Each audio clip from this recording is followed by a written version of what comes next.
And now, you're tuned in to RBLR, the home of Tampa Bay's Reveler Sports.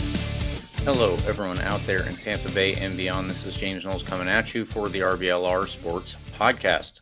I am here, as I usually am, each week covering the Rowdies with my usual co-host, Carlos Rueda. Carlos, how are you doing this week in December now? James, I'm doing all right. It is Tuesday, December 5th. It's a bit chilly out. The winter weather is certainly starting to settle in over here.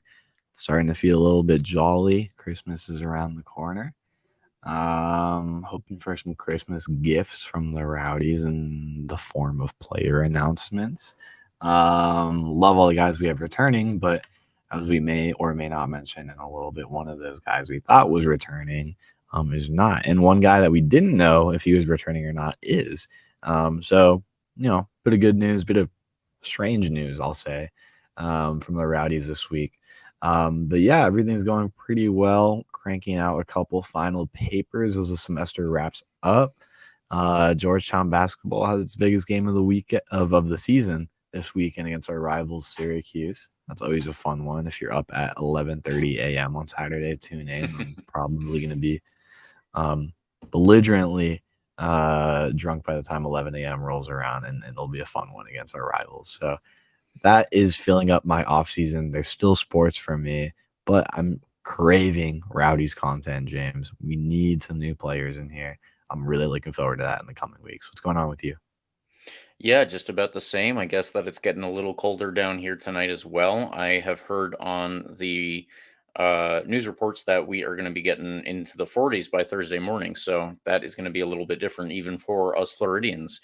But as we said last week, I guess, most people aren't tuning in to listen to the weather. If you want to listen to us talk about the weather, then hey, put that in a request, because otherwise we are going to try to talk about mostly just the Rowdies. And this week in particular, we are going to take a look back at a very famous Tampa Bay Rowdy now. Now that he has left the club, we wanted to go back and look at not only his tenure as a coach, but also everything that led up to that. Now, I guess, his legacy. So we are going to take a look back at Neill Collins' time here from, when he started as a player up through his, getting actually hired to do the coaching job, and then moving on now to not play, but to coach at Barnsley. It would be weird if he popped up playing at Barnsley again, I guess.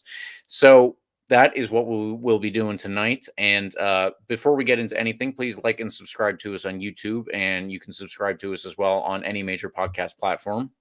Also, if you would like, please follow RBLR Sports at RBLR Sports on social media sites such as Instagram, Twitter, TikTok, Facebook. Wherever you are, we are too. And Carlos, now, because of a couple little bits of news, we are actually not going to start with Neill Collins like I had intended, according to this doc here. But yeah, we need to actually talk about a little bit of transfer news. It was announced today that Freddie Kleemann will be back for 2024 after his option was exercised. So we do have him on the books, and that is another center back that we can rely on, someone that we did have for quite a bit of this past season. But in a weird twist of fate, as you said, Carlos, something that we didn't expect, a player who had signed on for the 2024 season has been transferred away. And JJ Williams will now be joining Rhode Island FC for their inaugural season outside of Pawtucket, Rhode Island. I guess they are building a stadium in Pawtucket, very close to the water. But as it happens, they are going to be playing at Bryant University, which is not quite in that city. Regardless of all of that, JJ Williams will be lining up in their very distinctive blue and yellow. I have liked what I've seen of the jerseys, but I am kind of disappointed that JJ Williams will be wearing one. Yeah, I am really confused. Yeah, I mean, that's it. I mean, we've been hyping up for the past few weeks how excited we are about having JJ Williams and Cal Jennings back together. Yeah, exactly. And how incredible that's going to be, because the issue at the beginning of this past season was that this is an entirely new team, right? So you're bringing together guys that are really, really talented but haven't played together. And by the end of the year, that chemistry was built and a full season under their belt, and they were scoring goals left and right. And together, they were producing incredible plays. They were just incredible together up top. So it's really, really weird, really confusing, and really unfortunate. as of now, that this move happened, in my opinion, because I mean, we go out. Let's say we get, I'm purely hypothetical here. We go out and get like Dequa, right, to be the JJ Williams replacement. Like somehow we just go out and get the best striker in the USL last year.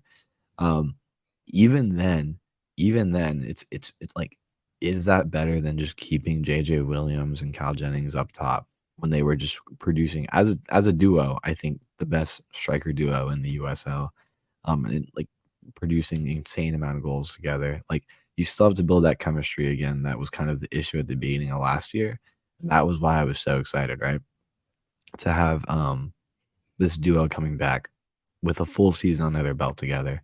It was going to be great. So I think it's highly, highly unfortunate and just kind of confusing at this point.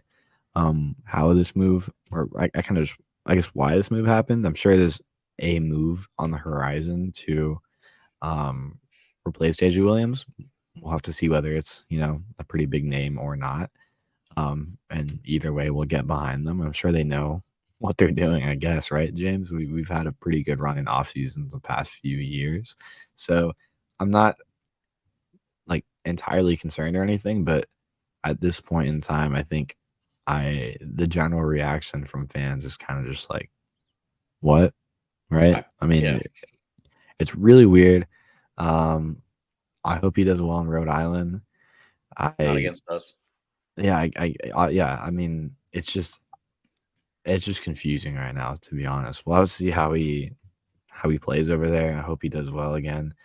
Um, but at the end of the day, this is a Rowdies podcast, so I'm just a little bit confused about why that happened. But nonetheless, I'm hoping for a big name. I'm hoping for a big splash in cash when we go out and get a pretty big Yeah, name player to replace him. Again, I do love the excitement of like not knowing. I kind of like that about the offseason. And to a certain extent, we didn't have that because we re-signed most of our starting lineup. So I guess this adds in a sort of X factor for us to keep an eye on this offseason, which we didn't have otherwise. And content wise, James, I kind of like that. It gives us something to talk about, gives us something to put down on our offseason wish list for later on this offseason. And eventually it'll give us something to talk about as we break down who that new signing is, um, assuming that we bring in a new striker, which I think is a safe bet. Um, yeah, so weird, but at the end of the day, we can trust the Rowdy front office. I think they've proven that they know what they're doing in the past, so no reason to believe otherwise at this point. yeah, I think that's true. I think, as you said, though, it is also true that there is definitely going to be an expectation from the Rowdies fan base that we are going to replace JJ Williams with someone who is hopefully of a similar level. JJ Williams has built a reputation around the USL as being, I guess, one of the best players who is not quite at the level to step up to MLS. You'd think that somebody would give him another chance there based on what he's done here, but whatever he was earning at USL level, you have to assume that it was one of the higher tier contracts. So let's assume if he is going out the door, then, whatever money that is obviously must go towards something else. And hopefully it does go towards someone who is going to be, if not as big a name as JJ Williams, then obviously someone who is hopefully a bigger name.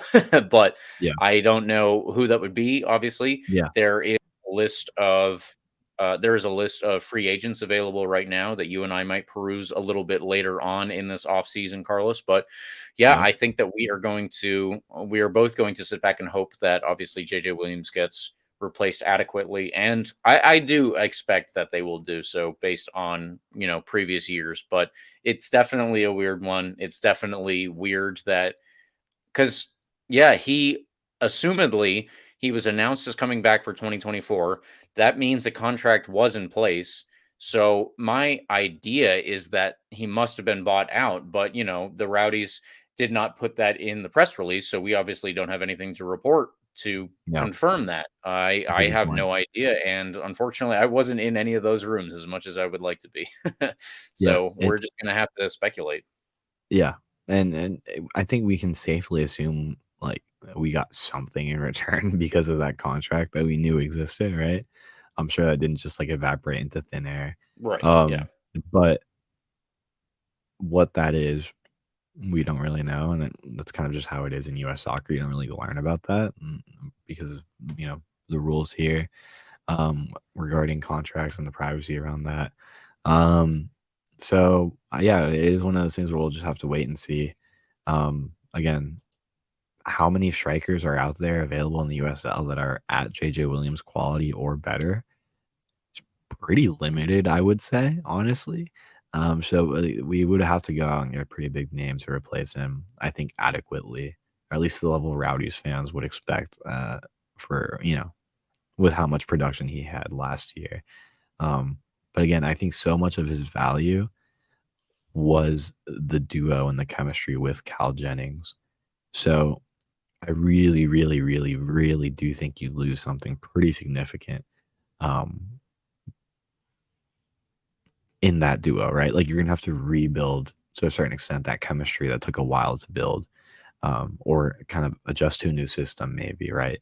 So, yeah, maybe we move to some sort of different formation. I'm sure Nielsen has his view for the team and whatnot. Maybe JJ Williams, purely hypothetical, wouldn't have fit into that scheme. I don't know how he wouldn't have, but you get my point. Um, yeah, there are strikers out there, and we can keep an eye on them. And again, we can talk about who those may be in another episode. One that comes top of my mind that I just literally just opened the sheet when you were talking, just perused really quickly. Romario Williams, by the way, hasn't gotten re-signed. 29 years old, kind of in his prime right now. Always a pretty big name striker in the USL. I don't know, just to throw a name out there for people to consider. But at the end of the day, we really don't know. So, yeah, I kind of weird to think about. This is kind of still in the intro of our episode. It very much feels like the big news of the week. Yeah, right. Yeah, I think justifiably so because it is very, very weird. But it's a long off season, and we're kind of coming up in the period in time in the off season where you start to hear about those new signings. So who knows? Next few weeks or so could be pretty big in figuring out generally what this team will look like going into next year, and maybe who's going to be playing in that JJ Williams role, if anyone. Yeah, exactly. So just to let everyone know where Rhode Island, I guess, is not literally physically, but with their team, I should say. JJ Williams is one of their strikers. They have also Yeah. brought in Mark Doyle, a player from the Irish League. They have brought in Prince Sadie and Connor McGlynn, I believe both from Hartford Athletics. So just had to hop a little state border there.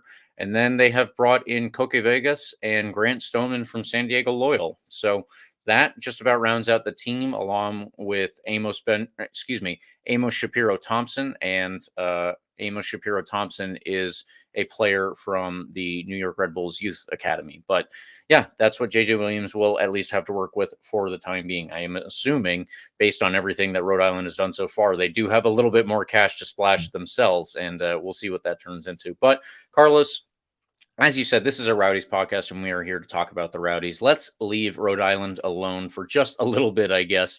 We can return to them in the offseason if we absolutely need to. But in the meantime, let's get back to our planned and scheduled discussion tonight for Neill Collins. So, Neill Collins, obviously a club legend, I would say, both as, a player during not the best time of the Rowdies' recent history, but he has taken this club to, I would say, new heights and given us a lot more to expect every new year. So, Carlos, if you wouldn't mind, please get us started in his career as a player and then turning into his career as a coach with us. Yeah, for sure. And then, like you mentioned, this is a name that I think is worth taking an episode to talk about, obviously. He did a lot for us in his time here. And again, still coached a full half season before heading on out and starting his coaching career in England with Barnsley. So before that, though, he did start his playing career out in Scotland, as many of you probably know, playing with a team called Queen's Park back there, and then spending some time with Dumbarton, where we notably have a bit of a fan base from our rowdy Scotland supporters over there. He moved to Sunderland, played a bit over there, and following several loan spells, he kind of played a bulk of his time with Wolverhampton. Stayed there for a long period. Eventually moved to Leeds and then spent some time in Sheffield United. Sheffield United fans remember him pretty well over there. And after his time in Sheffield, he ended up in none other than Tampa Bay, James. He joined the Tampa Bay Rowdies, then of the North American Soccer League. And after 22 appearances in 2016, the Rowdies moved to the USL in 2017, where, again, he played plenty of appearances, continued to be a key player, made 30 appearances that year before finally retiring in the middle of the 2018 season after 9 further games. And if you have been following this team closely for a bit now, at least since 2017, 2016, you might remember that moment pretty clearly.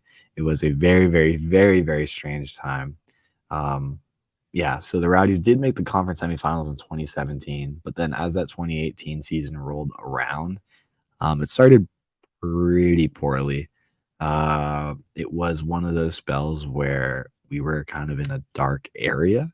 The results weren't coming. We lost 3 games in a row. We'd continued on this trend that had been building up for a couple seasons at this point of basically never winning on the road or even drawing on the road. We couldn't get results away from home.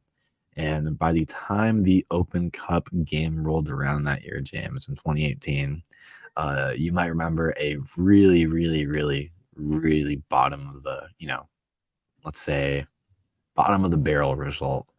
It was a 1-0 loss to the Jacksonville Armada of the NPSL of the time, right? And needless to say, Stuart Campbell was let go after a pretty bad stretch that kind of was capped off with that loss on a rainy night in a literal like community park field in Jacksonville. I remember watching this game so clearly. It was so unfortunate. It was a really, really dark time, both literally on the field because it was raining the whole night, and metaphorically for the Rowdies. It was probably one of the worst losses in our modern history, which is a really, really weird time for the team. And it did not take more than 24 hours for Neill Collins to be hired and announced as the Rowdies head coach in a very, very short turnaround. If you recall, Neill Collins took over immediately. It was a really, really incredible turnaround from player to coach within a 24-hour cycle, which has been pretty well documented. Just an incredible experience for him to be able to do that so quickly. Despite not qualifying for the playoffs in that first year, I think most people had sort of expected that. It would have been insane for him to turn around the team like that in the middle of the year after such a bad stretch. I think people just felt pretty good about a change, even if it did have to come in the middle of the season. Change continued to come around, James, because it was later that year in October, the Rays announced their purchase of the Rowdies from former owner Bill Edwards. So it was quite the season of change, we can say. Certainly a lot of turnover in that offseason, but it was certainly for the good because in 2019, the Rowdies made the playoffs again to lose in the first round 2-1 in the first game against who would quickly become our perennial rivals, Louisville City. And it would certainly start to turn around, though, because as we know, he'd start to pick things up. The modern era of Neill Collins' tenure would come to its, I guess, glorious fruition. No, he never got the title. We'll talk about that in a second. The one thing that he couldn't really ever get going, though, I will say this, was that the Open Cup campaigns of that early period, and honestly of the later Neill Collins period as well, never actually, I think, kind of got to that remarkable run we've always wanted. We've still kind of been missing that since that run where we beat Seattle Sounders at home in kind of a legendary game, right? I think Rowdies fans have been certainly craving for something like that.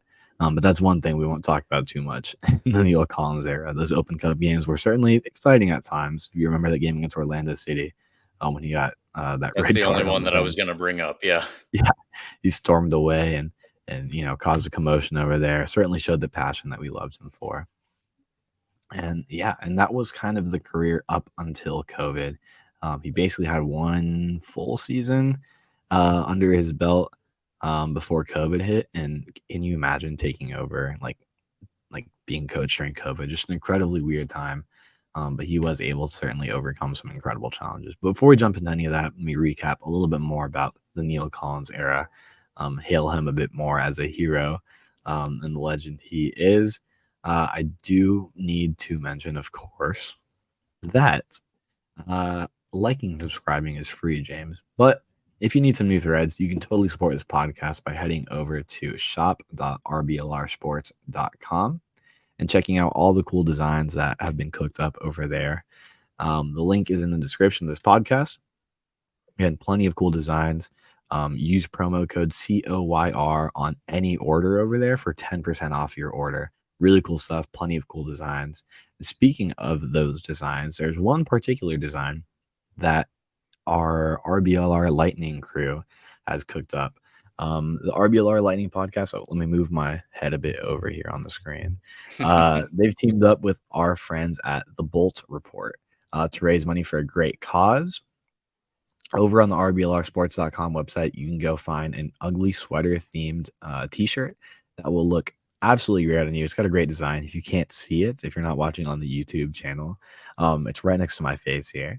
And there's 3 Stanley Cups on there in a kind of ugly sweater design, kind of 8-bit pixel design. It's really cute. It looks really great.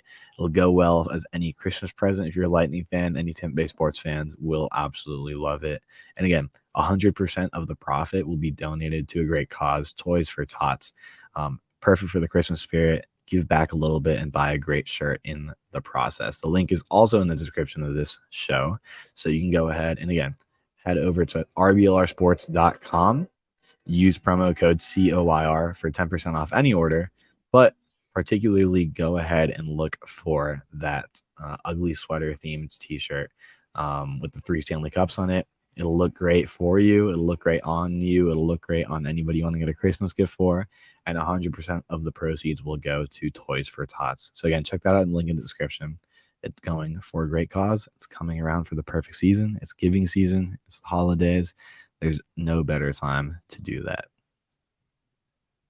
Absolutely. And yeah, we are also giving away a few on the old twitter.com. So please visit us at RBLR Lightning on Twitter for more details on how you could possibly win one if that is what you would prefer to do. So I will take it into the COVID years because, as you said, Carlos, how in the hell does a brand new coach get started in the middle of COVID? Now, I will say just beforehand, he did have some coaching experience getting into his tenure as the Rowdies head coach. It wasn't much. I remember when we had I think it was a preseason interview. It wasn't even related to the season that was coming up, but Neill Collins was talking about his professional background, which, obviously is a professional soccer player, but he also had some other stuff in there. And that included taking coaching license courses. So we did see that happen over the course of his tenure as a coach, as every so often he would have to go away, usually back to Britain, to take coaching license courses that he had started over there. And in the meantime, I remember he had also said he had done some coaching at a school, and I wish I remembered where I had those notes. It is in it might actually be in one of those notepads behind my laptop, but I don't want to get that right now. He did work at some school as a coach in the prior years before he actually became the full-time head coach of the Tampa Bay Rowdies. So he had just that tiny little bit's worth of coaching experience before he took over a professional men's team. And, he was a professional men's player, so he's going to have at least the locker room experience there. But then dealing with all of that, that's one thing. And in 2020, you step into COVID. So 2020 obviously was a very weird year. There was a lot less turnover in between from one season to the next and more padding of the roster that offseason. So that was at least a benefit. The season was cut short in 2020, obviously, due to the COVID pandemic. So I don't know how many people remember this, but I believe the Rowdies played their first game in March. And then as the first home game was coming up one weekend, it was that week that the whole world shut down. I remember there was the whole thing about the basketball player who was touching all the microphones. Yeah, Rudy And Gobert. yeah, exactly. And so then the NBA shut down that week. And once the NBA shut down, like every other sport shut down right after it. MLS did, and then obviously USL followed suit. There were all the European leagues and all the South American and Asian leagues as well.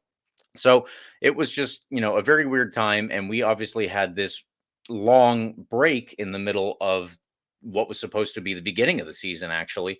And if I'm not mistaken, it was roughly July that we got started up again. So, I don't know exactly what the players were doing in that break on their own. I believe that most people had to be pretty much home alone and, well, with their family. Obviously, you didn't have to separate that far, but everybody was isolated within their homes. So hopefully the players had their, instructions in the offseason for how, or that offseason, I guess, for how to stay fit and ready for whenever the competition started up, which, as I said, I believe was July. So in 16 games that season total, they only had 3 losses. Not that bad, obviously. And we probably all remember how the playoffs went then, with an away win over Lou City being the final game that we played. We That's went awesome. away. Yeah, we went away to Louisville City for the Eastern Conference final, and the boys dug out a very, a very hard fought win. I think that we were all celebrating in our homes, most of us, and then there were a couple of people who got to be there, which was really cool. And Carlos was one of those, obviously. But yeah, then unfortunately the team contracted COVID, I guess on the way back or somehow. But in the So meantime, crazy. Yeah. yeah, in the meantime, the actual USL Championship final that was unable to be played because the Rowdies had all contracted COVID, and this actually happened the week before in the USL League One Championship too. So we did not get a final in the third division league, and I think we only got Eastern Western Conference champions there, and then that was the same in the USL Championship. So, Carlos, before I move any further, I just want to turn it over to you to talk about that game in Louisville City, because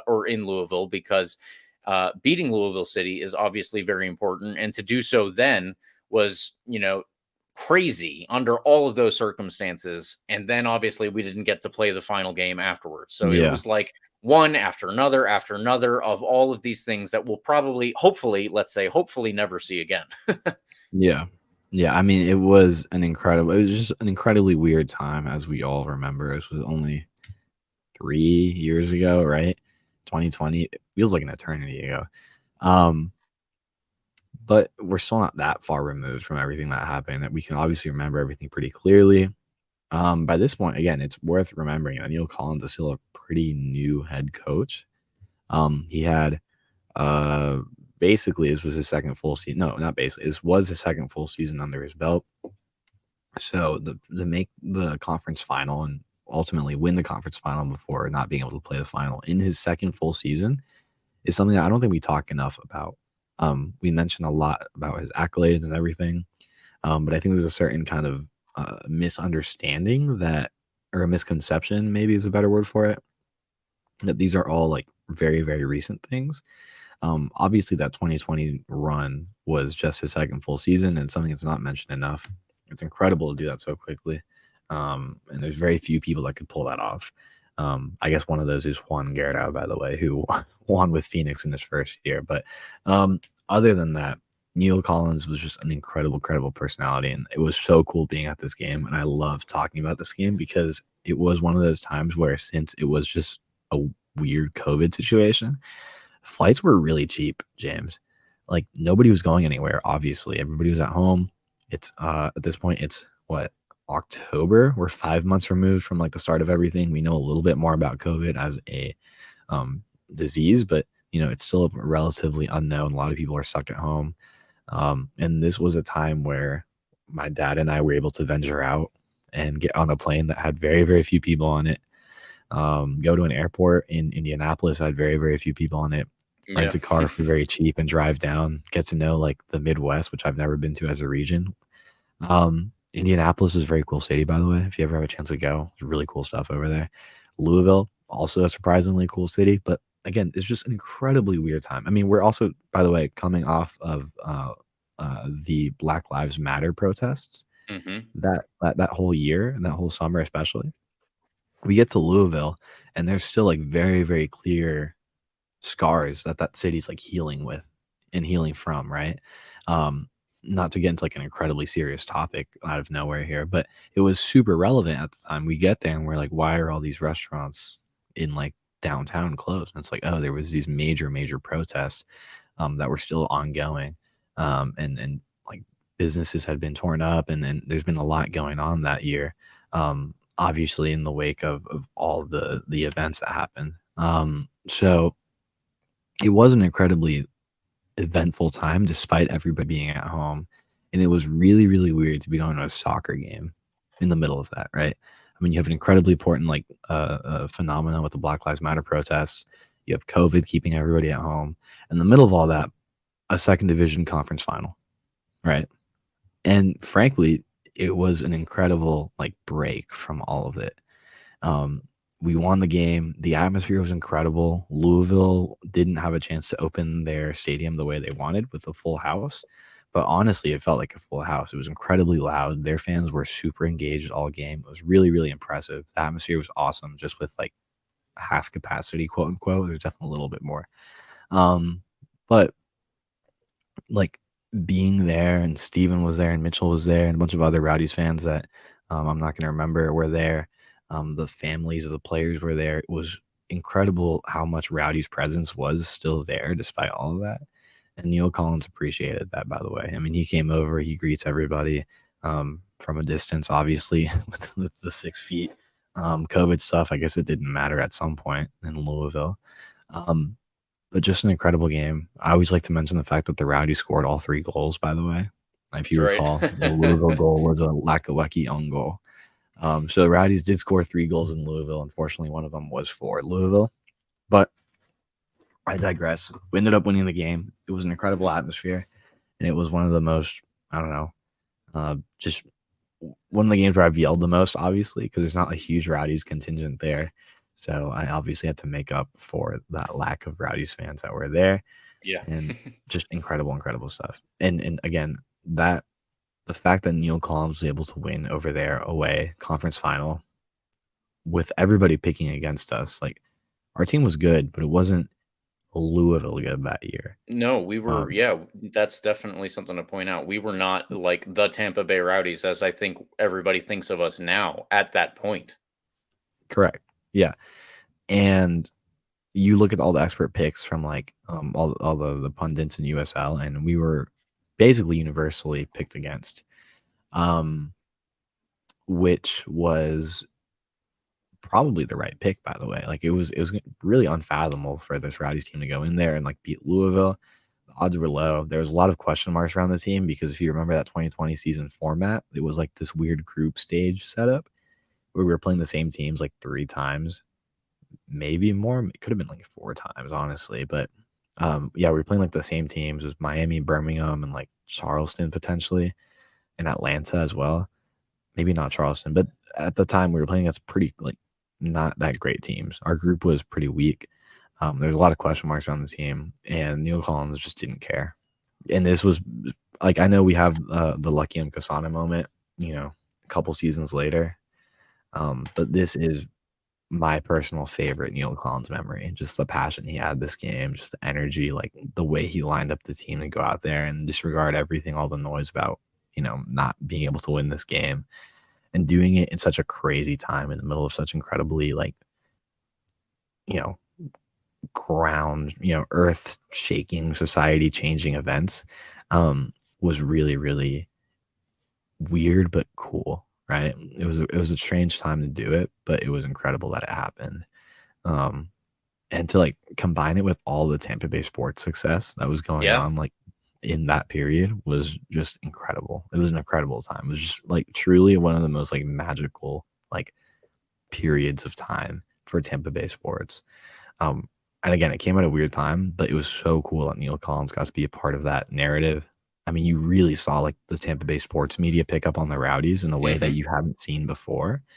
And I think that this is something that isn't discussed too much, but I think that's part of Neill Collins' effect and the legacy that he left with this team, is that he was, to a certain extent, with that 2020 team, was able to elevate the Rowdies to a certain level of media coverage in Tampa that I think was pretty unprecedented, even when they won that 2012 championship.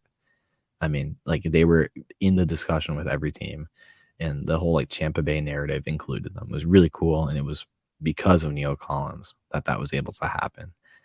So that's part of that 2020 legacy that I think isn't discussed enough. But the branding of the Rowdies, the Tampa Bay area, was truly impressive to do, even with COVID, even with such few numbers at the stadiums. It was awesome stuff.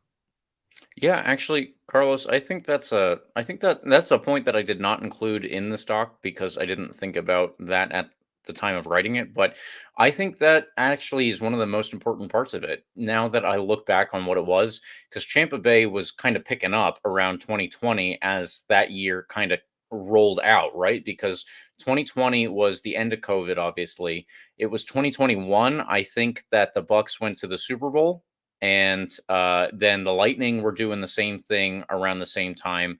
And I can't remember exactly how well the Rays were doing. I think that they were The Rays, doing well in the they playoffs. they were in the World Series when the Rowdies went to Louisville. That's right. So That's what it yeah, so was. that Yeah. if actually this is an incredible like memory as well that I didn't mention. But that night that we won the conference final, went back to the hotel and happened to be staying at the same hotel as a bunch of the Rowdy staff, or as all the Rowdy staffers. Um, Hanging out with them, me not getting drinks because I wasn't 21 back then, but my dad getting drinks with them, just like celebrating the win. We put on the Rays game. Brett Phillips hits that incredible walk off that same night, by the way. So if you were up and you were a Rowdies fan, and if you're a Rowdies fan, I can safely assume you're probably a Tampa Bay sports fan as a whole. You Right. probably watched that Rays game that night as well, and it would have been an insane night for you. Um, that's what happened the same night. So it was just the whole thing was happening that night. And again, it was really cool that Neill Collins and his Rowdies were able to be a part of that discussion, really for the first time Yeah. in a collective way that I can remember. No, I think that that is just totally down to the specifics of the time that we were in. Obviously, COVID kind of shut everything down. So the news was COVID, and the only thing that wasn't COVID to talk about was sports. And all of a sudden in Tampa Bay, the all of the teams were doing well, and that wasn't just the Bucks that were doing, going on their way to the playoffs at this point. That wasn't just the Lightning who were having an incredible season at that point, or the Rays who were in the World Series, as you said, but also, hey, this plucky soccer team that's also from the region. So I think that because of all of the circumstances, we were able to glom onto what was already very successful. And, unfortunately, there are a lot of people in Tampa Bay. There are a lot of people across America who are just going to look at soccer as a sport that other countries play and not one that they would really care about. But when they do support it is when whatever team they can glom onto is doing well. So if you are in the Tampa Bay region, as you said, Carlos, then even if you're not a soccer fan, all of a sudden this soccer team is doing well in addition to everyone else. Well, hey, I mean, if you have a Champa Bay moniker starting to get going, rolling off the press now, well, you got one team with the Bucks, you got one team with the Lightning, you got one team with the Rays. That's three. Why not add more? There's another professional team and they're doing the same thing. Let's just make Champa Bay four teams. And I do think that actually at that point, the Rowdies came across the radar of a lot more people than they would have under any other normal circumstances. So that is very important to point out, Carlos. I'm actually, Yeah. I really, I'm glad that you brought that up because it's definitely something that a lot of people would have heard about that previously wouldn't have even known that there was a soccer team. I hate to Yeah. say it that way, but there are some number of No, it's people true. in Central Florida who are like, there's a professional soccer team and we're, screaming our heads off about it. But their circles just don't overlap with ours. Suddenly, Yeah. the Tampa Bay Times is covering the Rowdies almost at the same level because they're adding to this mystique that with our sports teams developed in that moment when sports was the only thing to talk about that wasn't COVID. And Yeah. yeah, I think that actually does have a huge impact on not only the team itself, but then the ability to get into the actual discussion and make people stand up and notice that there's a soccer team going on, and hey, it's a pretty good one too. So Yeah. I'm really happy that you pointed that out. We should that's something that we should have as like a 2023 wrap up bit that we we discovered the secret of Tampa Bay for the Tampa Bay Rowdies. But No, yeah, that yeah, was that was like, good. it was a really weird time because a great time because you would see, I don't know if you remember that shirt, that design that was making its rounds in Tampa Bay sports Twitter back then. That is It what I had was in my head. yeah, you had the picture of Tom Brady, Nikita Kucherov, was it Randy Rosarena? I I think it think was. it was Rosarena, and they're all like locking, arms, like they're, have their arms wrapped around their shoulders. And next to them in that design that so many people were retweeting, sharing, wearing t-shirts. You still see that t-shirt to this day. There's a design up of it in downtown. Um, and it included Sebastian Guanzotti. So next to these like incredible all-stars of American sports media, you have Sebastian Guanzotti, the one of the leading scorers for the USL second division soccer in this country. It was truly an incredible step for like Rowdy's branding that kind of just happened naturally because of the circumstances. And again, it's a really like overlooked aspect of the Neill Collins era, and kind of for me, that's why like that whole like the mysticism of the Tampa Bay energy, that's Tampa Bay energy, that 2020 year that Neill Collins was such a big part of. That's kind of why for me that game, although selfishly I was there, so it was personally just an awesome experience to share that with my dad. But that season, that game, that's why I feel like that game had so much more importance, even like culturally, for this organization than even the lucky Mko Sana goal, which was awesome, by the way. But like just like going beyond just the result of the game, kind of like the lore of the Rowdies and the branding and whatnot. That's why that game and that season meant so much for this organization, I would say, Yeah, and absolutely. Neil Collins' legacy as well, obviously. For sure, for sure. That is super important to point out, and I'm really glad that you made that connection because certainly had not yet. But that is really cool. Yeah, and Champa Bay, it should be noted, unfortunately we did not get to play in that final game, and the Rays did not win the World Series as we know at this point in time. But as 21 continued, that's when the Bucks went on and won the Super Bowl. I remember because I was staying at my grandmother's house, making sure that everything was going as well as it could with her and her situation at that time. So I remember people, hearing people driving by on the opposite side of the lake, just honking their Mm, horns and screaming awesome. and Yeah. fireworks and everything. So it still continued into 2021 with them and the Tampa Bay Lightning. And 2021 actually turned out to be the best year of the Neill Collins reign, Yep. regardless of what happened in 2020 and what happened afterwards. So to get into that, he led the team to the best ever points total in a 32 game season, which I believe was the number of games that the USL had had for most of the seasons prior to that. I will need to fact check before I absolutely put my stamp of approval on that. Either way, the points total was 71 overall, and that was obviously, like I said, a record, very, very high points total with, just crazy, crazy finish to the season ultimately, despite some hiccups along the way, and possibly the most exciting Rowdies game of the modern era, which I do want to get into a little bit more. We made the USL Championship final. That was very difficult, but we did it. And then it was unfortunately there that we lost to 3-1 to upstart Orange County. Orange County, we did not, no one expected them to get anywhere near that far in the playoffs, let alone win the whole thing. I don't even think Orange County expected that. We lost at home. And unfortunately, that was probably our best shot to get the trophy that everybody wanted that year. This was also the year that Sebastian Guanzotti scored 22 goals, including one in the playoffs. So he was not the golden boot that season, but he was second overall. And I believe that was, his best year with the Rowdies too. That was the best year that we saw with Neill Collins, even if we did lose in the final. And, I think that we can, as much as it would have been great, we can still look back. It's very hard for fans to look back on a season that they lost and be like, well, I do have fond memories, because most people, the vast majority of people are going to be like, I don't care. It's the winner, and then no one else remembers anything about it. And that's kind of true. But I will say for Rowdies fans, I think that the Eastern Conference final that year is probably going to be the most legendary game in a lot of people's Rowdies memory. Like, Carlos, I think you pointing to the Eastern Conference final the year before, under all the circumstances, you having made it there, that totally makes sense. But for the vast majority of people, 2021 is going to be the Eastern Conference final game that they remember above any other game, probably for the rest of their lives. Because, I mean, that was just insane.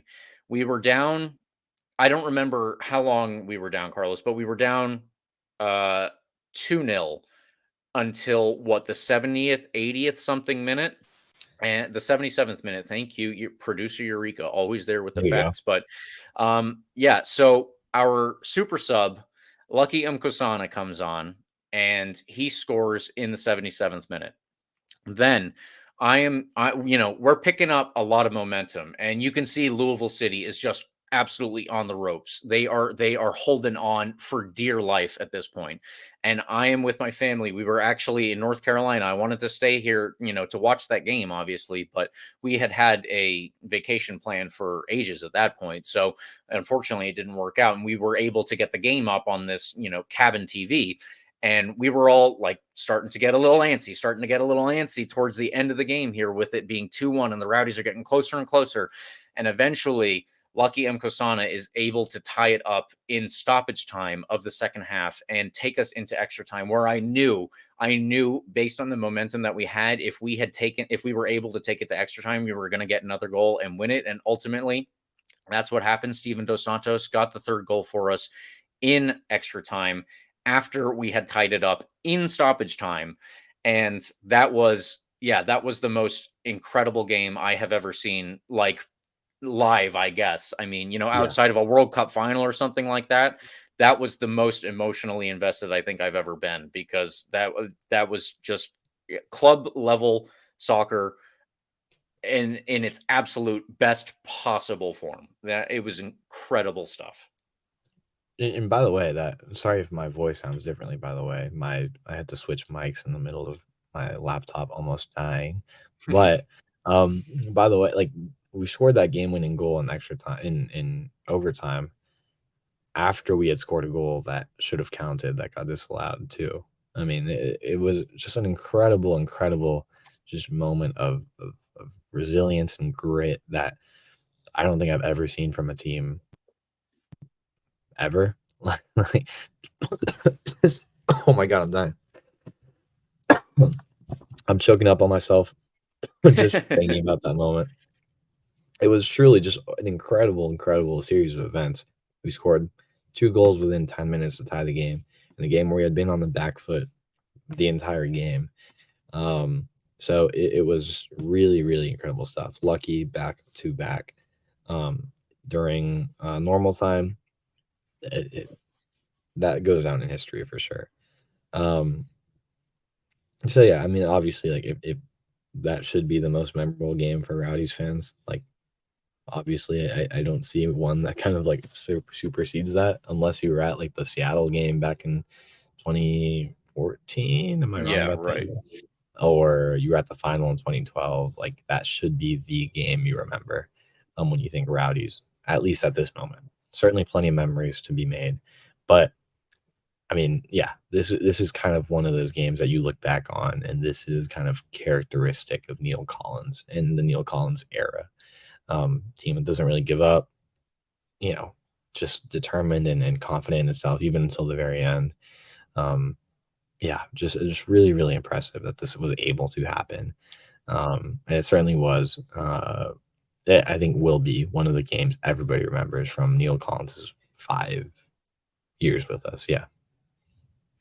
Yeah, I mean, if that made the Soccer America top 15 moments of the year in 2021, and that included everything that was related to American sports. So, U.S. women's national team, U.S. men's national team, the MLS games and playoffs, everything else that was going on, even college soccer they consider, but that made the top 15, and I believe it was even the top 10. But point is, that was the game that I think really like sealed Neill Collins in everybody's heart and just made him the most incredible coach that most of us have seen so far. And hopefully, we have somebody better than that. But my God, do they have a lot to live up to, because that game was just over the top in terms of the drama and the like I said previously, the emotional investment.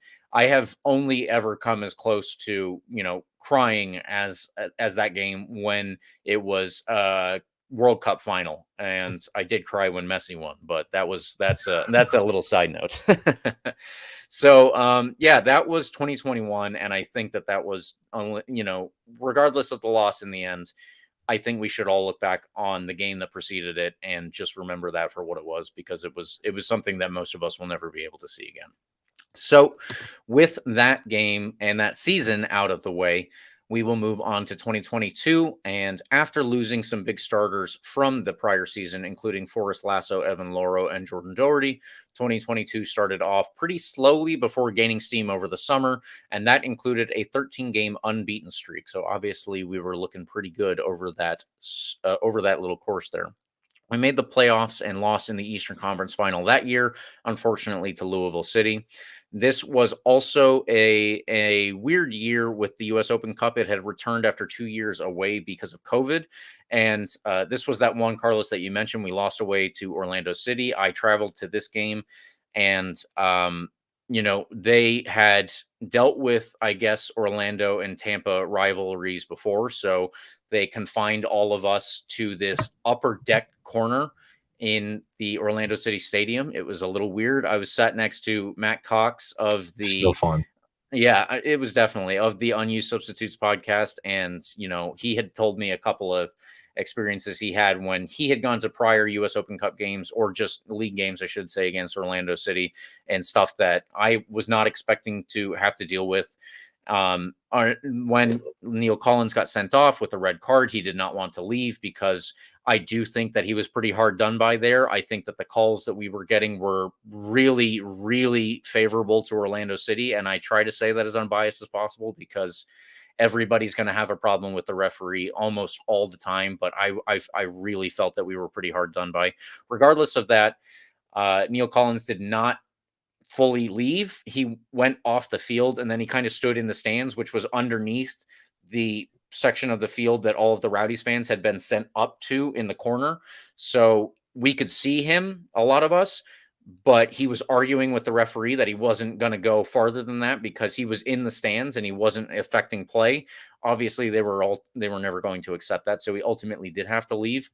But I think that after we were so pissed about the way that the game went down, and because of, like I said, what I think are some refereeing decisions that a lot of us are still aggrieved over to this day, I think that him kind of telling the referee to shove it and go take a hike, so to speak, I think that just endeared him to fans even more, which is not always the best thing. You never want to be the guy who was famous for yelling at a referee, but at the same time, we were all on his side that day. So yeah, if there's a game to do that, it was that game.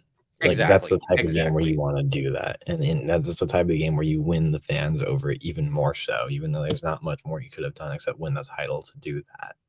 That's the game. That's the type of thing you do. That'll even more so solidify yourself and your, I guess, lore and love with the fans. Absolutely. Yeah. That's a good way to put it, and probably a better summary than I was dancing around there. But I would definitely say that game, even though it was a loss, it was extremely hard fought. We held Orlando City very close to the end of the game. It was unfortunate the way that it went. Like I said, the referee did not help us out one way or another. So Neill Collins did just add to his own lore in that one. And, I think that it was a very fun game, regardless of the result. And while I was leaving, somebody stole my big green and yellow taped Rowdies hat. So I was none too pleased about that. But hey, what are you going to get with Orlando City fans? I think that we all have given them a reputation that might be pretty well deserved. That's a game where, like, people think, like, we exaggerate when we talk about how, like, a rivalry like that can even exist still between us. By the way, the Rowdies and Orlando City never played in the same league too. If like anybody is like relatively new to the Rowdies fan base and not really aware of the context of everything, like, we've never played in the same league. It's literally just been like a total of 9 games, 8 or 9 games total. Yeah. Both of our histories that have almost every single time ended up with an incident in the stands or outside of the stadium. Even like against their B team, when Orlando City, when we sent like kind of, banished Orlando City B to the Shadow Realms in that 2019 year when we beat them, and they just kind of folded after that. Like there was always something happening there, and it was so like again like that game for Neill Collins to get active and get in somebody's face. That's the game to do it, and it was truly something I'll remember. Because it's good to know that the guy leading your team is just as passionate about that, about winning, but particularly about that game as you are after having traveled, hour and a half in I-4 traffic to be there for that, right? So that is the type of thing that in certain situations is truly, truly really cool to see from your guy at the helm, right? Yeah. Neill Collins knows what it means to play in a derby, and now he knows, if he didn't before, what it means to coach in a derby, even if it is in America and not, something as ridiculous as they probably get in England and definitely in Scotland. So, yeah, I think that one will give him some sort of lesson for the future, regardless of wherever he ends up in his career. Now, to move on to 2023, the offseason there was marked by the return of Forrest Lasso and Jordan Doherty, as well as some good additions. I'm sure that you will all be aware of them because we are just at the end of that season now. We started even worse, unfortunately, this past season than the year before, although we did turn that around again with a very good stretch over the summer. In fact, we sent Neill Collins off with an 11-game unbeaten run. Unfortunately, not quite 13 this time. And that was after our Open Cup loss to Houston, which again was another game that we held an MLS team very, very close. That one was one where I think they scored in the first half, but we looked a lot better in that game than we had in any other game around it. And I think that we really stepped up to it. So, yeah, since leaving, I should note also Neill Collins has led Barnsley in 24 games in all competitions now with 12 wins. Actually, that is not updated to the game that was played today. So I guess it is 25 games with 12 wins. They are in 7th place in their league. That is the 3rd division in England. 1 spot outside of the promotion playoffs and only 8 points behind the league leaders, which are Bolton Wanderers, if anybody is familiar with that club. He completely reset the standards at this club, I will say, and has made it a very prestigious place to play. Even without any trophies, he turned the Rowdies around and kind of laid a foundation for the future. I think that one thing that we will take away from this year, you and me, Carlos, specifically, is when Neill Collins was leaving, we obviously got to do the press conference. And not only was the press conference delayed after his final game because he stuck around for a very long time to, celebrate with the fans. And then he went and did that after the press conference as well. But he pointed out that, he knew that he was leaving, obviously, before that specific game.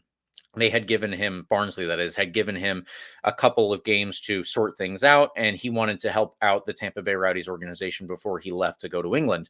So he told us that when he, in the interim, before he had actually left to go to Barnsley, he was helping out in terms of the actual head coach search and trying to find, his own replacements. Obviously, he's not directly going to be involved in that, and he probably wasn't even down the line now that we have a new Scot going to be replacing him. But yeah, it is something that he said stuck out with me, that he is going to remember, as the prior Rowdies coach, there were getting so many people who were trying to reach out to the Tampa Bay Rowdies organization to put their own resumes forward to replace him.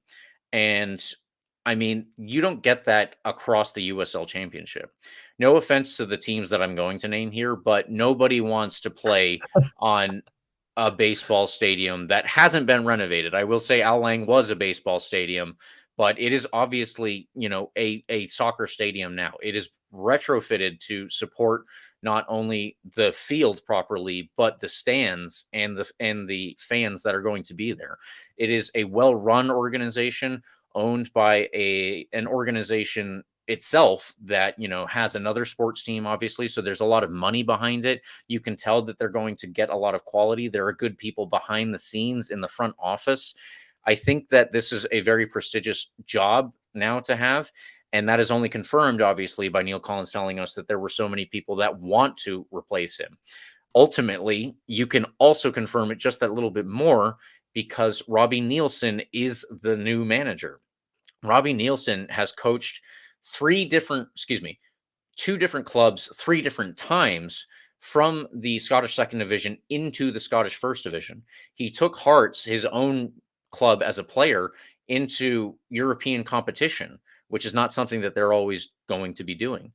This is a very prestigious job now, and it wasn't anywhere near this level before Neill Collins was the manager. And I think that's going to be, we can all point to our individual games. Let's say, Orlando City in the Open Cup, let's say the game against Louisville City at home or the game against Louisville City away. They're all going to be, very important games for each of us. But the overall thing that Neill Collins left us with is a better club than he came into. And that's kind of the biggest thing that I think I can point to as a fan of this club and Neill Collins as a manager. Absolutely.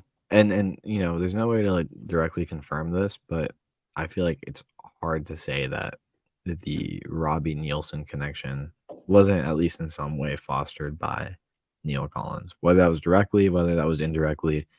I mean, whether it was just because Nielsen had heard of a Scot doing really well in the U.S. at the coaching in a coaching role.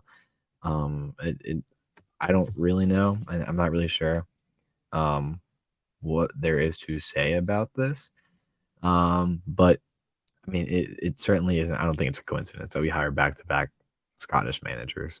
And going from one who had to prove himself and did very, very rapidly to one who is already incredibly proven. I mean, again, to your point, a Robbie Nielsen doesn't go to, 90% of USL's clubs. And that's not to put the Rowdies on like some sort of elite pedestal. In some way it is actually. Like that's kind of the point though. Like this club has certainly differentiated itself, and it is in large part to a very, very few and select group of people. Yeah. One can point to Bill Edwards for saving us from folding as a club, quite literally at one point. One can point to Lee Cohen's role in the front office, in the past few years. Now to the Rays organization. But the one person that I think will always kind of stick out will be Neill Collins, because I think he was quite literally at the center of that reconstruction of the Rowdies into like what we know it as today, like a powerhouse. Like there is very, very few teams that can compare to it culturally, fan based, product on the field wise. Like there's very few teams that can do that in the USL. Mm-hmm. And the Rowdies are certainly in that upper echelon because of Neill Collins. So I think that's where I'll end my Neill Collins tribute and my thoughts. And, good luck to him at Barnsley. We said that earlier this year when we talked about him leaving. But this has been a great episode, kind of like truly take a minute and step back and appreciate everything he's done, for us as a club. Yeah, literally, like as a club entirely, not just a product on the field, but as you said, the club as a whole. Yeah. I think that, this is the best way to leave it off on this episode, is just to say that there's an old image that I remember of Borussia Dortmund when Jurgen Klopp took over, and they were, a broken club, this and that. And he didn't leave them with any trophies, but he built that club into an edifice, something that stood up and, was able to make fans proud on its own. And I will say, after Jurgen Klopp left, it has kind of tumbled a lot, but I don't expect the same of the Tampa Bay Rowdies, because I think we are much better run in terms of the league that we play in, as opposed to maybe Borussia Dortmund. But he did build it up just the same way that I think Jurgen Klopp did at Borussia Dortmund. So that is where I will leave it, with a very weighty comparison, I suppose, but fair enough to Klopp and Neill. So to turn it over now with our last point, just want to say, please tune in to our RBLR Deportes show.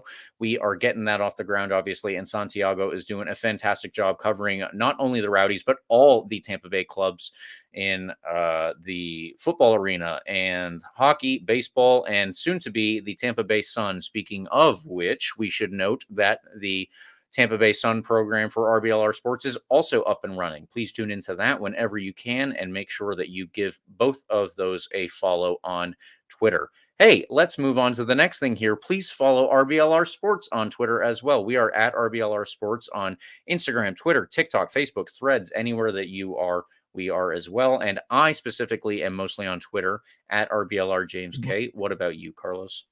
At Carlos GPA10 on Twitter. I mean, there's going to be a lot of Rowdies content, I'm sure, in the next few weeks. I'm sure that'll be coming as well soon. But my Twitter feed's been dominated by Georgetown basketball recently. We got robbed. I don't know if anybody wants to see the most blatant example of robbery you'll ever see in sports. The guy was literally standing out of bounds when he beat us with a game-winning 3 the other day. Just incredible. You can't overturn that, by the way. A weird college basketball rule. And I'm sure Georgetown basketball might continue to dominate my timeline at least until Saturday when we play our biggest rivals. But yeah, it'll be a fun game. And again, there's plenty of sports to talk about, plenty of sports to take in while the Rowdies are on the off season. But that off-season Rowdies content is coming soon, and I'm so excited to talk about whatever new players we announce. Big names, depth pieces, academy players. I don't care. We need content to talk about, and I'm so excited for that to come around soon.